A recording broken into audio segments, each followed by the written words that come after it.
তার থেকে প্রায় 10-20 ফুট আগে রেল লাইনের ওখানে পায়রা বাস্ট হয়। রেল লাইনের যে বাস্ট হওয়ার পরে তারপরে কিছু বাদে মানে ওই 20 ফুট 25 ফুট বাদে যে দোকানগুলো আছে লাউডা করে আগুন দেওয়া শুরু হয়।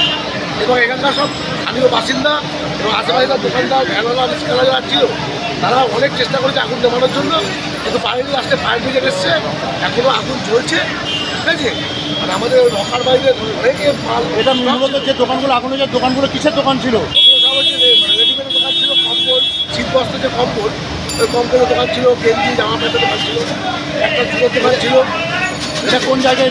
এটা 12 নম্বর রেল গেট, মানে রেল কটা দোকান। এখন অব্দি আমরা যা দেখেছি মোটামুটি 6টা দোকান হচ্ছে মানে পুরো খালি করা হয়েছে, তার আশেপাশে দোকানগুলো খালি করা হয়েছে। মানে 4টে দোকান হচ্ছে পুরো ধুলিসাৎ হয়ে গেছে। দমকলে কটা ইঞ্জিন এসছে? দমকলের নিচে একটা ইঞ্জিন চলছে, উপরে একটা ইঞ্জিন চলছে।